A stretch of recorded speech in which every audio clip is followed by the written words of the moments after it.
नमस्कार साथियों, स्वागत है एक बार फिर से आपका बिब्लियोफाइल स्टडी सेंटर के डिजिटल प्लेटफॉर्म पर। दोस्तों, जैसा कि हम आपके लिए वोकैब इम्प्रूवमेंट बैच लाए थे, उसी प्रकार से पैरेलल एक और बैच हम लोग शुरू कर रहे हैं और इस बैच का नाम है ग्रामर प्रैक्टिस बैच।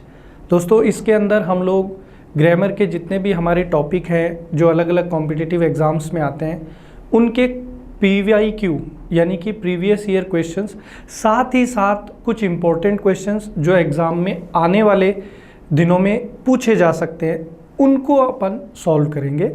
तो इसमें सबसे पहले जो चैप्टर मैं ले रहा हूँ वो नाउन है और आज उसकी पहली क्लास है। हर एक चैप्टर में बहुत सारी क्लासेस होंगी क्योंकि क्वेश्चंस बहुत ज़्यादा कवर करने का टारगेट है। तो आइए शुरू करते हैं नाउन के टॉपिक से। पहला जो क्वेश्चन है वो आपकी स्क्रीन पर है। स्पॉट द एरर का क्वेश्चन है दोस्तों। तो जैसे कि आपको दिया हुआ है, Pawan went to her friends house and gave her 2 10 rupee notes. ये क्वेश्चन हमारे सामने है।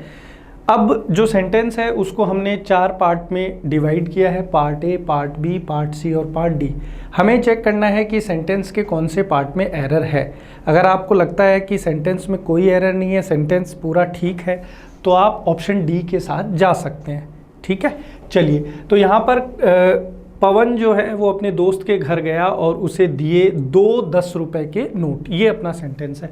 आप यहाँ पर फोकस करिए दोस्तों, लिखा हुआ है 2 10 रुपीज़ नोट। तो यहाँ 10 और रुपीज़ के बीच में आपको क्या नज़र आ रहा है दोस्तों? इसको अपन अंग्रेज़ी में बोलते हैं हाइफन। क्या बोलते हैं? हाइफन। और बाकी आप आम बोलचाल में इसे डैश भी बोल देते हैं। दोस्तों, ग्रामर का एक रूल है। रूल क्या बोलता है? रूल ये बोलता है दोस्तों कि जो अपना हाइफनेटेड नाउन है, जो अपना हाइफनेटेड नाउन है वो कैसा होता है दोस्तों? हमेशा सिंगुलर होता है। हाइफनेटेड नाउन हमेशा कैसा होता है? सिंगुलर होता है, एक वचन होता है। तो इसलिए यहाँ रुपीज़ लिखना सरासर गलत है और रुपीज़ के स्थान पे हम लोग किसका उपयोग करेंगे? रुपी का उपयोग करेंगे। तो अपना करेक्ट सेंटेंस हो जाएगा, Pawan went to her friends house and gave her 2 10 rupee notes. 2 10 रुपए के नोट दिए। चलिए, कुछ लोगों को यहाँ नोट्स में भी दिक्कत होती है। तो दोस्तों भाई 2 नोट है, 10 10 रुपए के कितने नोट है? 2। एक से ज़्यादा है तो नोट्स ही लिखेंगे। ठीक है, तो उसमें आपको कन्फ्यूजन होना नहीं चाहिए। तो अगर आपसे कोई पूछे कि सेंटेंस के कौन से पार्ट में एरर है, तो यहाँ पर एरर जो बताया जाएगा वो पार्ट सी में बताया जाएगा। किस में बताया जाएगा दोस्तों? पार्ट सी में। इन चीज़ों का भी ध्यान रखना है। कई बार हम लोग एग्ज़ाम में क्वेश्चन सही कर लेते हैं लेकिन एरर होता सी में, मार्क बी कर देते हैं। तो चेक करना है कि भाई कौन से पार्ट में एरर है, उसी को मार्क करना है। सिली मिस्टेक्स नहीं करनी है। दूसरा सवाल आपकी स्क्रीन पर कह रहा है, we will find a lamp post at the front side of the institute. कि हमें जो है एक लैम्प पोस्ट मिलेगा। लैम्प का मतलब होता है कोई भी एक तरीके से दीपक वगैरह। ठीक है, कह रहा है कि एक लैम्प पोस्ट मिलेगा। कहाँ पर? इंस्टीट्यूट जो संस्था है उसके आगे की तरफ। तो यहाँ पर देखिए दोस्तों, लिखा हुआ है फ्रंट साइड। इसको समझिएगा, क्या लिखा हुआ है? Front side. दोस्तों, अगर मैं फ्रंट की बात करूं या बैक की बात करूं, तो फ्रंट और बैक ये तो खुद ही क्या है? साइड है। भाई फ्रंट और बैक तो खुद ही क्या है? साइड है। तो इनके साथ साइड लिखने की ज़रूरत नहीं है। अगर आप इनके साथ साइड लिखते हैं तो ये अंग्रेज़ी में सुपरफ्लुअस एरर हो जाता है। कौन सा एरर हो जाता है? Superfluous error. सुपरफ्लुअस का मतलब क्या होता है? More than required. More than required. Hindi में हम लोग बोल सकते हैं आवश्यकता से अधिक। हिंदी में क्या बोल सकते हैं? आवश्यकता से अधिक। तो दोस्तों, जब अपना काम जो है वो फ्रंट से ही चल गया, फ्रंट से ही हमें पता चल गया कि भाई सामने की बात हो रही है, तो साइड लिखने की आवश्यकता नहीं है। तो यहाँ जो है पार्ट सी में दोस्तों एरर होगा। यहाँ पर साइड जो है वो हटेगा, सीधा बन जाएगा we will find a lamp post at the front of the institute, कि भाई हमें एक लैम्प पोस्ट मिलेगा सामने की तरफ, कहाँ पर, इंस्टीट्यूट, संस्था में। चलिए क्वेश्चन नंबर 3 कह रहा है the moral of the army was so high because the news coming from front were very encouraging. कि आर्मी का जो मोरल था, मोरल को हिंदी में आप बोल सकते हैं मनोबल, कि फौज का जो मनोबल था वो बहुत ज़्यादा था। क्यों? क्योंकि फ्रंट से जो न्यूज़ आ रही थी, फ्रंट का मतलब होता है कि भी जो सीमा, जहाँ पर आमने सामने दुश्मन का सामना होता है, वहाँ से जो खबर आ रही थी, वहाँ पर से जो खबर आई थी वो बहुत ज़्यादा विश्वासवर्धक थी, एनकरेजिंग थी, क्योंकि वहाँ पे हमारे जवानों ने अच्छा परफॉर्म किया होगा। तो पीछे जो सैनिक थे उनके ऊपर, उनके पास जो खबर आई वो उनका उत्साह, उनका जो मोराल था उसको उसने बूस्टअप कर दिया। दोस्तों यहाँ गड़बड़ क्या है सेंटेंस में वो देखिए। हमने यहाँ पर एक सब्जेक्ट यूज़ किया है न्यूज़, और ये आगे वाला जो वर्ब है वर, ये इस न्यूज़ सब्जेक्ट के लिए यूज़ किया है। ठीक है दोस्तों, सब्जेक्ट वर्ब एग्रीमेंट नाम का एक टॉपिक हम लोग अंग्रेज़ी में पढ़ते हैं, जहाँ पर हम लोग ये पढ़ते हैं कि अगर सब्जेक्ट सिंगुलर हो तो वर्ब सिंगुलर होना चाहिए, अगर सब्जेक्ट प्लूरल हो तो वर्ब प्लूरल होना चाहिए। अब ये यहाँ इस न्यूज़ सब्जेक्ट के लिए वर्ब आया है वर। दोस्तों न्यूज़ के ऊपर चर्चा करेंगे थोड़ी। न्यूज़ दोस्तों देखने में आपको कैसा है, तो आप कहेंगे कि सर दिखने में तो ये प्लूरल नाउन है, क्योंकि यहाँ पर आपको क्या नज़र आ रहा है, एस। तो अक्सर हमारे दिमाग में पिक्चर होती है, क्योंकि जैसे बॉय का बॉयज़ होता है, गर्ल का गर्ल्स होता है, टॉय का टॉयज़ होता है, तो हमारे दिमाग में एक पिक्चर बन जाती है कि यार जिस भी वर्ड में एस लग गया, जिस भी नाउन में एस लग गया वो प्लूरल हो गया। ठीक है, लेकिन यहाँ ऐसा नहीं है दोस्तों। न्यूज़ जो है ये बेसिकली एक अनकाउंटेबल नाउन है। कैसा नाउन है? अनकाउंटेबल नाउन है। अब अनकाउंटेबल नाउन जो होते हैं वो हमेशा सिंगुलर फॉर्म में एग्जिस्ट करते हैं। किस में एग्जिस्ट करते हैं? सिंगुलर फॉर्म में एग्जिस्ट करते हैं। उनका प्लूरल जो है वो पॉसिबल नहीं होता। तो चूंकि न्यूज़ अनकाउंटेबल है और सिंगुलर है, तो यहाँ जो वर्ब इसके साथ हम लोग यूज़ करेंगे वो भी सिंगुलर होना चाहिए, क्योंकि सब्जेक्ट वर्ब एग्रीमेंट हमें यही सिखाता है कि सब्जेक्ट सिंगुलर है तो वर्ब भी सिंगुलर। सब्जेक्ट अगर आपका कैसा है, प्लूरल है, तो आपका वर्ब भी कैसा होना चाहिए, प्लूरल। तो चूंकि न्यूज़ अनकाउंटेबल सिंगुलर नाउन है, जो सब्जेक्ट है, तो वर्ब भी सिंगुलर, तो इसलिए इस वर्ब को किस में रिप्लेस कर देंगे, वॉज में रिप्लेस कर देंगे। ठीक है, तो यहाँ पर जो है कौन से पार्ट में एरर हो जाएगा, पार्ट डी में हमारा यहाँ पर एरर हो जाएगा। ठीक है दोस्तों, चलिए आगे चलते हैं। क्वेश्चन नंबर 4 हमारी स्क्रीन पर है। कह रहा है my son is reading Dinkar's and Nirala's poetries as a part of his syllabus. कि मेरा जो बेटा है वो पढ़ रहा है दिनकर और निराला, ये कवियों के नाम है, पोइट्स के नाम है, उनकी कविताएं पढ़ रहा है as a part of his syllabus. उसके पाठ्यक्रम का वो हिस्सा है, तो पाठ्यक्रम के तौर पे वो दिनकर और निराला की कविताएं पढ़ रहा है। यहाँ पर ध्यान दीजिए दोस्तों, क्या लिखा हुआ है, पोइट्रीज लिखा हुआ है। तो पोइट्री के बारे में थोड़ा सा देख लेते हैं दोस्तों। पोइट्री जो है इसको अपन क्या बोलते हैं, कविता बोलते हैं। ठीक है, पोइट्री नाउन है।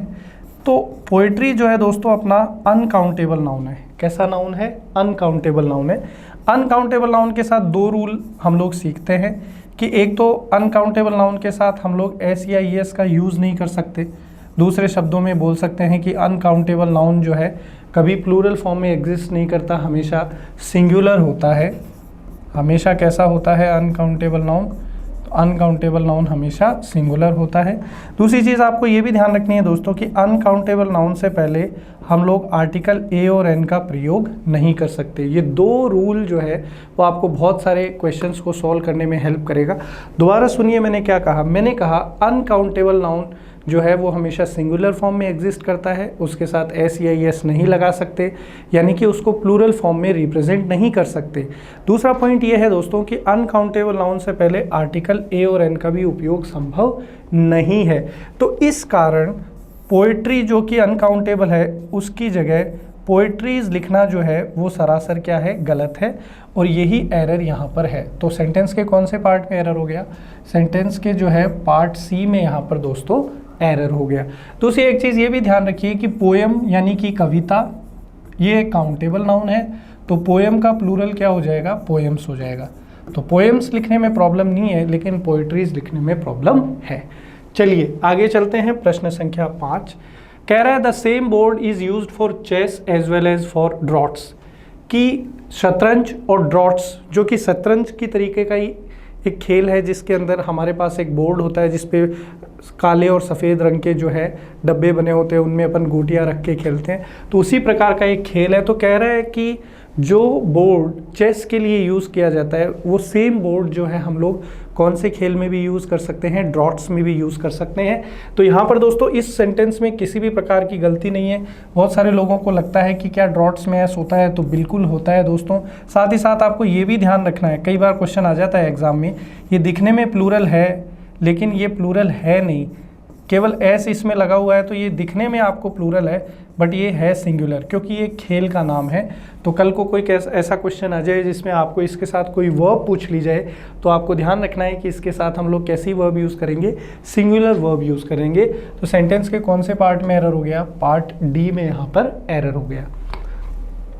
प्रश्न संख्या 6 कह रहा है my friend went to Mumbai and spoke to Govinda's the actor's secretary, कि मेरा दोस्त जो है वो मुंबई गया था और उसने गोविंदा जो कलाकार है, जो हीरो है, उसके सेक्रेटरी से बात करी थी। तो यहाँ पर लिखा हुआ है Mumbai and spoke to Govinda the actor's secretary, किससे बात करी थी, गोविंदा जो एक्टर है उसके सेक्रेटरी से बात करी थी। तो यहाँ पर एक्टर का सेक्रेटरी, तो एक्टर के साथ आपने अपोस्ट्रोफी एस यूज़ करके पजेसिव लगा दिया, ठीक है, तो इसमें कोई प्रॉब्लम नहीं है। किसका सेक्रेटरी, एक्टर का। लेकिन गोविंदा, यहाँ पर गोविंदा के साथ पजेसिव की रिक्वायरमेंट ही नहीं है, क्योंकि गोविंदा का ऐसा नहीं बोल रहे हैं, उसने बात करी गोविंदा के, गोविंदा जो एक्टर है उसके सेक्रेटरी से, इस तरीके से ये है। तो यहाँ पर गोविंदा के साथ आपको अपोस्ट्रोफी एस यानी पजेसिव लगाने की कोई रिक्वायरमेंट नहीं है। तो सेंटेंस के कौन से पार्ट में एरर हो गया दोस्तों, पार्ट सी में यहाँ पर एरर हो गया।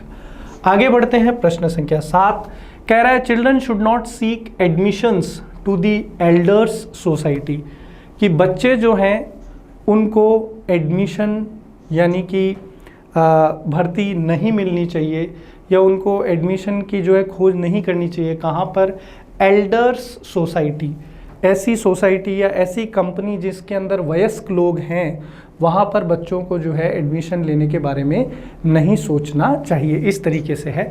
तो दोस्तों यहाँ पर देखिए एडमिशन्स नहीं होगा, ठीक है, एडमिशन्स नहीं होगा, यहाँ पर हमें सिंगुलर नाउन की आवश्यकता है। तो children should not seek admission होगा, ना कि एडमिशन्स, कि उनको जो है भर्ती के बारे में, एडमिशन के बारे में नहीं सोचना चाहिए। एल्डर्स सोसाइटी, अब यहाँ पर देखिए कुछ लोगों को लग सकता है एरर, लेकिन एरर नहीं है। जब भी हमारा नाउन प्लूरल होता है, जब भी हमारा नाउन क्या होता है, प्लूरल होता है, और वो लेटर एस पे एंड होता है, कौन से लेटर पे एंड होता है, एस पे, तो हम लोग पजेसिव के लिए अपोस्ट्रोफी का यूज़ नहीं करते हैं, ठीक है।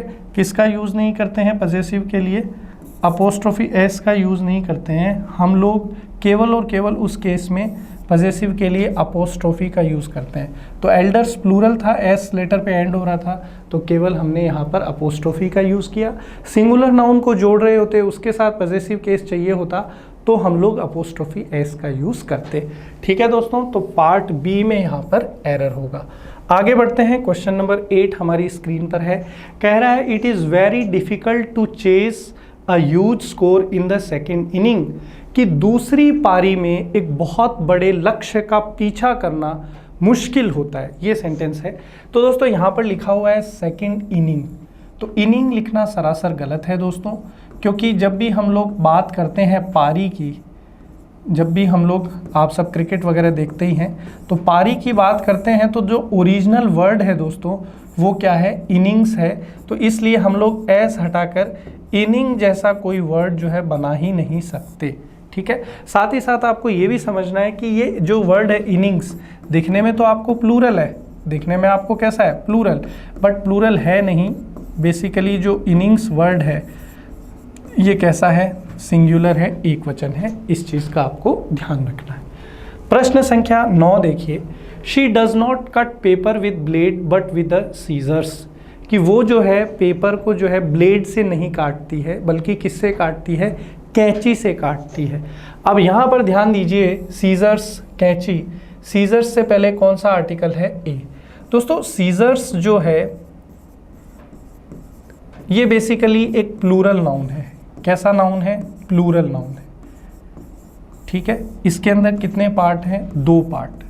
तो दोस्तों कोई भी ऐसा नाउन जो 2 पार्ट में एग्जिस्ट करता है, जिसके अंदर 2 हिस्से हैं, वो अंग्रेज़ी में प्लूरल की तरह ही इस्तेमाल किए जाते हैं। इसकी तरीके के कुछ और नाउन मैं यहाँ पर लिख देता हूँ, आपके लिए समझना आसान होगा। गॉगल्स है, फिर उसके बाद में हमारे पास स्पेक्टिकल्स है, उसके बाद हमारे पास ट्राउज़र्स है, फिर उसके बाद हमारे पास पैंट्स है, उसके बाद हमारे पास जीन्स है, उसके बाद हमारे पास स्लीपर्स है, एटसेट्रा। बहुत सारे हैं ऐसे। तो मैं एक आइडिया आपको दे रहा हूँ कि जिनके अंदर 2 पार्ट होते हैं, 2 हिस्से होते हैं, वो प्लूरल में होते हैं।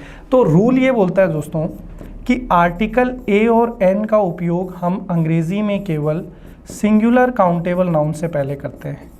ए और एन का उपयोग केवल किससे पहले कर सकते हैं, सिंगुलर काउंटेबल नाउन से पहले हम लोग ए और एन का उपयोग कर सकते हैं। तो यहाँ पर ये नाउन प्लूरल है, तो ए और एन का प्रयोग तो सिंगुलर काउंटेबल नाउन से पहले ही संभव है। तो ये ए यहाँ पर लगाना सरासर गलत हो गया। तो सेंटेंस के कौन से पार्ट में एरर है दोस्तों, पार्ट डी में यहाँ पर एरर है। अब हम लोग आगे बढ़ते हैं दोस्तों। क्वेश्चन नंबर 10 आपकी स्क्रीन पर है। कह रहा है I went to the house and found that the cart's wheel was broken, कि मैं घर पे गया और मैंने देखा कि वो जो ठेला था या जो गाड़ी थी उसका जो पहिया है वो क्या हो चुका है, टूट चुका था। ये सेंटेंस है। यहाँ पर ध्यान दीजिए लोगों, लिखा हुआ है कार्ट्स व्हील। दोस्तों कार्ट जो है ये अपन गाड़ी, जैसे घोड़ा गाड़ी, गधा गाड़ी ऐसा ही होती है, उसके लिए ये ठेला जो होता है उसको अपन बोलते हैं कार्ट। और व्हील आप जानते ही हैं, पहिया। अब दोस्तों यहाँ पर पजेसिव का एक कॉन्सेप्ट है, वो आपको थोड़ा बताता हूँ मैं। देखिए कार्ट जो नाउन है दोस्तों अपना, वो कैसा नाउन है, नॉन लिविंग है। कार्ट कैसा नाउन है, नॉन लिविंग है। और व्हील यानी कि पहिया, ये भी कैसा नाउन है, नॉन लिविंग नाउन है। दोस्तों हम लोग 2 नॉन लिविंग नाउन को जब जोड़ते हैं तो उसके लिए, ठीक है, जब भी हम लोग नॉन लिविंग नाउन के लिए, ठीक है, 2 नॉन लिविंग नाउन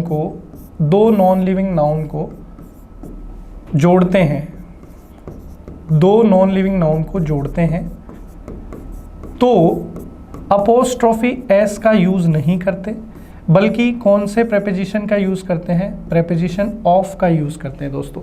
हालांकि इसका जो प्रोनाउंसिएशन है वो ऑ है, ठीक है, ऑफ नहीं पढ़ा जाता, ऑ पढ़ा जाता है। But day to day life में हम लोग इसको इतना बोलने लग गए हैं ऑफ की, अगर ऑ मैं बोलूँगा तो आपको थोड़ा अजीब लगेगा, इसलिए मैं ऑफ बोल रहा हूँ। ऑफ बेसिकली ये है, करेक्ट प्रोनाउंसिएशन इसका जो है वो है ऑ, ठीक है। तो जब भी हम लोग 2 नॉन लिविंग नाउन को जोड़ेंगे दोस्तों तो वहाँ पर ऑफ का इस्तेमाल किया जाता है। साथ ही साथ आपको एक चीज़ ये भी ध्यान रखनी है कि राइट टू लेफ्ट मूव करेंगे, राइट टू लेफ्ट। तो यहाँ पर कार्ट नॉन लिविंग है, व्हील नॉन लिविंग है, तो ये जो अपोस्ट्रोफी एस आपने यहाँ पे लिया है ये सरासर क्या है, गलत है। तो कार्ट्स व्हील नहीं लिख सकते, राइट टू लेफ्ट चलेंगे और व्हील ऑफ कार्ट लिखना पड़ेगा। क्या लिखना पड़ेगा, व्हील ऑफ कार्ट लिखना पड़ेगा।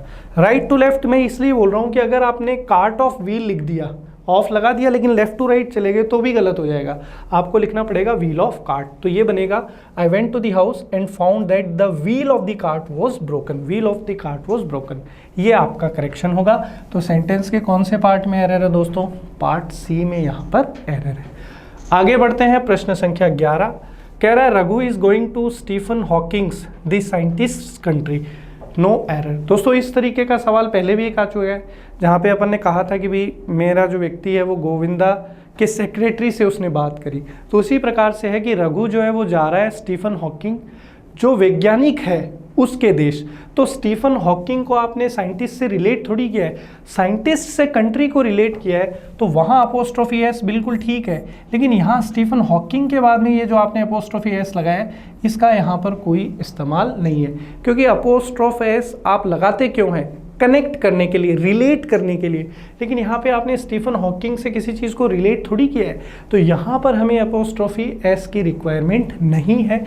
तो पार्ट बी में जो है दोस्तों यहाँ पर एरर हो गया। चलिए आगे बढ़ते हैं। प्रश्न संख्या 12 कह रहा है Sachin Tendulkar has scored more than 5000 run, कि जो सचिन तेंदुलकर है वो 5000 रन से ज़्यादा स्कोर कर चुके हैं। तो दोस्तों यहाँ पर ध्यान दीजिए 5000 रन्स। दोस्तों ये 5 जो है ये यहाँ पर इस रन नाउन को क्वालिफाई करने के लिए आया है, और ये 5 जो है ये यहाँ पर कार्डिनल एडजेक्टिव की तरह काम कर रहा है। किसकी तरह काम कर रहा है? कार्डिनल एडजेक्टिव की तरह काम कर रहा है। तो ये जो शब्द है ना दोस्तों थाउजेंड्स, यहाँ पर इसके लिए ये 5 जो है कोई लेना देना इसका नहीं है। ये बेसिकली यहाँ पर एक एडजेक्टिव ही है, ये खुद एक किसकी तरह उपयोग में लिया गया है? एडजेक्टिव। अब हम लोग जानते हैं कि भाई किसी भी एडजेक्टिव में एस या ईएस को लगाना संभव ही नहीं है। एडजेक्टिव हमेशा कैसे फॉर्म में रहता है? बेसिक फॉर्म में ही रहता है, सिंगुलर फॉर्म में ही रहता है। तो यहाँ पर थाउजेंड्स लिखना सरासर गलत है। हम लोग यहाँ पर क्या लिखेंगे? 1000। तो ये हमारा जो करेक्शन होगा ये थाउजेंड्स की जगह 1000 करेक्ट सेंटेंस होगा। Sachin Tendulkar has scored more than 5000 runs. दूसरा तरीका इसका एक और करने का है दोस्तों, अगर आप इसको इस तरीके से नहीं करना चाहते तो एक स्ट्रक्चर मैं आपको बताता हूँ। ये ट्रिक है, इससे भी आप इसको कर सकते हैं। क्या ट्रिक है कि दोस्तों 5 जो है ये एक डेफिनिट न्यूमरल को रिप्रेजेंट कर रहा है।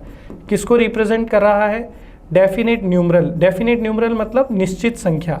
उसके बाद में 1000 जो है वो एक यूनिट की तरह काम कर रहा है, और रन जो है वो यहाँ पर एक नाउन की तरह काम कर रहा है। तो दोस्तों इस तरीके का स्ट्रक्चर जब भी आपको मिले कि कोई डेफिनेट न्यूमरल हो, उसके बाद में यूनिट हो, और आगे कोई नाउन या एडजेक्टिव हो, तो यहाँ पर जो यूनिट होती है दोस्तों वो हमेशा सिंगुलर फॉर्म में होती है। यहाँ पर आने वाली यूनिट हमेशा कैसे फॉर्म में होती है? सिंगुलर। तो थाउजेंड्स की जगह आपको क्या करना पड़ेगा? 1000 करना पड़ेगा। तो सेंटेंस के कौन से पार्ट में एरर है? पार्ट सी में यहाँ पर एरर है।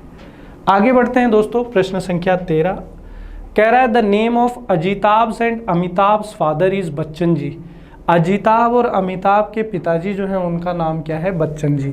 दोस्तों यहाँ पर अजिताभ जो है ये अपना नाउन नंबर 1, अमिताभ अपना नाउन नंबर 2। अब इन दोनों का कॉमन पोजीशन किस पर है? पिताजी, जो कि कौन है? बच्चन जी, हरिवंश राय बच्चन जी। तो अजिताभ के पिताजी भी वही हैं, हरिवंश राय बच्चन जी। अमिताभ के पिताजी भी वही हैं, हरिवंश राय बच्चन जी। तो जब दो नाउन एक सिंगल नाउन पर पोजीशन शो करें तो पॉजेसिव केस नियरेस्ट नाउन के साथ आता है। ठीक है, क्या पॉइंट है? पॉइंट ये है if two nouns show common position, possessive case is used with nearest noun। possessive case जो है वो नज़दीकी नाउन के साथ इस्तेमाल किया जाता है। तो फादर के नज़दीक कौन है? अमिताभ है, तो यहाँ पॉजेसिव आ जाएगा। अजिताभ के साथ आपको पॉजेसिव लगाने की ज़रूरत नहीं है, तो यहाँ पर अपन सीधा लिख देंगे अजिताभ। तो करेक्ट सेंटेंस हो जाएगा the name of Ajitabh and Amitabh's father is Bachchan ji. तो सेंटेंस के कौन से पार्ट में एरर हो गया? पार्ट बी में यहाँ पर एरर हो गया। आगे बढ़ते हैं दोस्तों। प्रश्न संख्या 14 Sudhakar's house is at a stone's throw from here. कि सुधाकर का जो घर है यहाँ से बेहद नज़दीक है। दोस्तों यहाँ पर ध्यान दीजिए, स्टोन के साथ अपोस्ट्रोफी एस लगा हुआ है। दोस्तों हम लोग पढ़ते हैं कि लिविंग नाउन के साथ हम लोग अपोस्ट्रोफी एस का यूज़ करते हैं, और नॉन लिविंग नाउन को अगर हमें रिलेट करना हो, तो अपोस्ट्रोफी एस का यूज़ हम लोग नहीं करके ऑफ का इस्तेमाल करते हैं। लेकिन दोस्तों ये एक मुहावरा है, ईडियम है। क्या मुहावरा है? मुहावरा है अ स्टोन्स थ्रो। तो ये स्टोन्स थ्रो मुहावरे का अर्थ होता है दोस्तों वेरी नियर। हिंदी में आप बोल सकते हैं बेहद नज़दीक। तो अर्थ है कि सुधाकर का घर जो है यहाँ से बहुत नज़दीक है।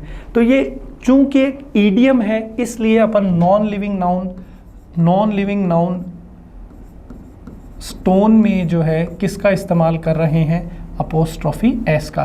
क्योंकि कोई ईडियम हो, कोई फ्रेज हो, उसको हमें एज इट इज़ यूज़ करना पड़ता है, उसमें हम लोग कोई ग्रामेटिकल रूल फॉलो नहीं करते हैं।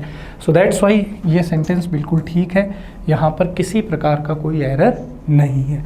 आगे बढ़ते हैं, प्रश्न संख्या 15 कह रहा है there was no money in the bank in Dhananjay's and Mrityunjay's joint account. अभी अभी इस तरीके का एक प्रश्न हम लोग कर चुके हैं कि अजिताभ और अमिताभ के पिताजी एक ही थे, तो नज़दीकी नाउन के साथ हमने पजेसिव केस यूज़ किया था। तो यहाँ पर देखिए Dhananjay noun number 1, Mrityunjay noun number 2, और दोनों का अकाउंट कैसा है, जॉइंट है, मतलब एक ही अकाउंट है। ठीक है, धनंजय और मृत्युंजय का जॉइंट अकाउंट मतलब दोनों का अकाउंट एक ही है। तो जब दो नाउन का पोजीशन सिंगल पे शो करेंगे तो नियरेस्ट के साथ लगाना है। तो मृत्युंजय के साथ अपोस्ट्रोफी एस आएगा, धनंजय के साथ नहीं आएगा। तो इसलिए सेंटेंस के कौन से पार्ट में एरर हो गया, पार्ट सी में यहाँ पर एरर हो गया। आगे बढ़ते हैं दोस्तों, प्रश्न संख्या 16 Reena has been given a 10 rupees note today, कि रीना जो है उसको आज एक 10 रुपये का नोट दिया गया था। दोस्तों यहाँ देखिए लिखा हुआ है 10 रुपीज़ नोट। तो अभी अभी मैंने आपको एक ट्रिक बताई थी, 10 फिर ये हो गया रुपीज़ और फिर ये हो गया नोट। तो दोस्तों 10 यहाँ पर क्या है, तो आप कहेंगे कि सर 10 जो है वो डेफिनेट न्यूमरल है, एक निश्चित संख्या है। रुपी जो है ये आपका यूनिट है और नोट है आपका नाउन। तो यहाँ पर आने वाली यूनिट जो है वो सदैव कैसी होगी, सिंगुलर होगी। इसलिए रुपीज़ लिखना सरासर गलत है, क्या लिखना पड़ेगा, रुपी लिखना पड़ेगा। तो यही इसमें गलती है मेरे प्यारे बच्चों। तो ए 10 रुपी नोट हो जाएगा। तो सेंटेंस के कौन से पार्ट में एरर है दोस्तों, पार्ट सी में यहाँ पर एरर है। आगे बढ़ते हैं दोस्तों, प्रश्न संख्या 17 they are awaiting advices from their Delhi branch, कि वे लोग जो है वो सलाह का इंतज़ार कर रहे हैं कि उनकी दिल्ली की जो शाखा है उससे किस प्रकार की सलाह आती है, उस सलाह का वो इंतज़ार कर रहे हैं। दोस्तों यहाँ ध्यान देंगे दोस्तों, एक वर्ड आपने सुना है एडवाइस, ठीक है, जिसमें क्या लगा रहता है, सी लगा रहता है। दूसरा एक और वर्ड होता है दोस्तों एडवाइस, ठीक है, इसमें क्या लगा रहता है, तो इसमें एस लगा रहता है। तो ये भी मैं आपको साथ ही साथ बता देता हूँ कि ये सी और एस का चक्कर क्या है। दोस्तों ये एडवाइस जो सी वाला है ये नाउन है और ये एस वाला जो है ये क्या है, वर्ब है। ऐसे शब्द जिनका उच्चारण सेम, स्पेलिंग अलग, ठीक है, उनके लिए जो है अपन बोलते हैं होमोफोन्स। क्या बोल देते हैं दोस्तों, होमोफोन्स। तो यहाँ पर ये जो नाउन है एडवाइस, ये कैसा नाउन है, अनकाउंटेबल नाउन है। कैसा नाउन है दोस्तों, अनकाउंटेबल नाउन है। तो अनकाउंटेबल नाउन के साथ नियम अभी अभी आपको बता चुका हूँ, एस या एस नहीं लगाते हैं और अनकाउंटेबल नाउन से पहले आर्टिकल ए और एन का भी उपयोग नहीं करते हैं। तो इसलिए एडवाइसेस लिखना सरासर गलत हो गया। यहाँ पर आपको क्या लिखना पड़ेगा, एडवाइस लिखना पड़ेगा। सेंटेंस के कौन से पार्ट में एरर हो गया दोस्तों, पार्ट बी में एरर हो गया। आगे बढ़ते हैं, प्रश्न संख्या 18 thousand of rupees were spent by him, कि उसके द्वारा जो है हज़ारों रुपए खर्चा कर दिए गए थे। तो दोस्तों यहाँ पर अपन ने किससे स्टार्ट किया है, थाउजेंड से स्टार्ट किया है, जो कि एक यूनिट है। तो दोस्तों अगर अपन किसी भी यूनिट के आगे कोई निश्चित संख्या नहीं ले, यानी कि कोई डेफिनेट न्यूमरल नहीं ले, भाई जैसे अगर यहाँ पर थाउजेंड से पहले अपन ये बता दें कि 2000 है, 1000 है, 3000 है, 4000 है, तो उस समय अपन उसको सिंगुलर फॉर्म में लिखेंगे। जैसा अपन लिखेंगे यहाँ पर 1000, फिर उसके बाद में अगर 2 तो फिर 1000 हो जाएगा, फिर अगेन 3000, इस तरीके से कहानी चलेगी। इस स्थिति में अगर आपने यहाँ पर कहीं पर भी एस ले लिया, जैसे 1000, 2000, 3000, तो वो लिखना सरासर क्या है दोस्तों, गलत। लेकिन अगर आगे कोई डेफिनेट न्यूमरल नहीं हो, निश्चित संख्या नहीं हो, तो उस स्थिति में ये आपका जो यूनिट होता है वो हमेशा कैसा आता है दोस्तों, प्लूरल आता है। तो ये कौन सी स्थिति है? ये है इनडेफिनिट की स्थिति, जब आगे कोई निश्चित संख्या ना हो। जैसे अक्सर हम लोग बोलते हैं हज़ारों लोग मेले में गए थे, ठीक है, सैकड़ों लोग युद्ध में मारे गए, तो वो हमेशा प्लूरल में ही चलता है दोस्तों। तो इसलिए इस 1000 को जो है किससे रिप्लेस करेंगे? 1000 से रिप्लेस कर देंगे। सेंटेंस के कौन से पार्ट में एरर हो गया? पार्ट ए में। आगे बढ़ते हैं दोस्तों, प्रश्न संख्या 19 कह रहा है the cruise of the boat were not drowned, कि जो बोट का जो क्रू था वो डूबा नहीं। ये चीज़ यहाँ पर आपको ध्यान रखनी है। तो दोस्तों क्रू जो है बेसिकली किसको बोलते हैं? क्रू हम लोग बोलते हैं दोस्तों group of people who work together in A ship, boat और एयरक्राफ्ट। हवाई जहाज़ या पानी के जहाज़ में या बोट पर साथ काम करने वाले कर्मचारियों का जो समूह होता है दोस्तों वो क्रू कहलाता है। जिसके अंदर फॉर एग्जांपल जैसे एरोप्लेन की बात करूँ तो पायलट है, को पायलट है, और उसके बाद में एयर होस्टेस है, और उसके साथ साथ फ्लाइट अटेंडेंट्स हैं। तो ये सारे मिलकर के जो है वो इनको क्रू बोला जाता है। तो ये ऑलरेडी एक प्लूरल फॉर्म को ही रिप्रेजेंट करता है, तो इसलिए यहाँ पर क्रूज लिखने की आवश्यकता नहीं है। एप्रोप्रिएट नाउन अपना क्या हो जाएगा? क्रू। तो सेंटेंस के कौन से पार्ट में एरर हो गया दोस्तों? पार्ट ए में। और इसी के साथ आज के सेशन का अंतिम सवाल आपके सामने आ चुका है दोस्तों। सवाल है 10 kilometres is a long distance but 5 years are not a long period, कि 10 किलोमीटर जो है वो एक लंबी दूरी है लेकिन 5 साल जो है वो एक लंबा समय नहीं है। दोस्तों यहाँ पर किलोमीटर 10 किलोमीटर लिखा हुआ है जो कि क्या है? डिस्टेंस है। यहाँ पर क्या लिखा हुआ है? 10 किलोमीटर्स लिखा हुआ है दोस्तों जो कि डिस्टेंस है। इसी प्रकार से 5 years लिखा हुआ है जो कि एक किसको रिप्रेजेंट कर रहा है? टाइम पीरियड को रिप्रेजेंट कर रहा है। दोस्तों जब भी इस प्रकार की नाउन डिस्टेंस और टाइम वगैरह एक जो है सिंगल यूनिट की तरह काम करे, किसकी तरह काम करे? सिंगल यूनिट की तरह काम करे, तो ये दोस्तों सिंगुलर बिहेव करती है। कैसा बिहेव करती हैं? सिंगुलर, एक वचन। जैसे यहाँ पर 10 किलोमीटर जो है वो एक सिंगल यूनिट की तरह काम कर रहा है, एक बड़ी दूरी। उसी प्रकार से 5 साल ये जो है यहाँ पर समय काल, टाइम ड्यूरेशन को रिप्रेजेंट कर रहा है। तो ये एक सिंगल यूनिट की तरह बिहेव कर रहे हैं, तो सिंगुलर इनके साथ हमें वर्ब यूज़ करनी पड़ेगी, और इसलिए यहाँ आर की जगह क्या हो जाएगा दोस्तों? इज हो जाएगा। सेंटेंस के कौन से पार्ट में एरर है? पार्ट डी में एरर है। तो दोस्तों इसी के साथ इस सेशन को यहाँ पर समाप्त करते हैं। उम्मीद करता हूँ जितने भी सवाल हमने किए हैं आपको समझ में आए हैं। सेशन आपको कैसा लगा अपने कमेंट्स के माध्यम से ज़रूर बताइएगा। अगली प्रैक्टिस क्लास में जल्द मिलेंगे। तब तक के लिए पढ़ते रहिए, स्वस्थ रहिए, मस्त रहिए। जय हिंद।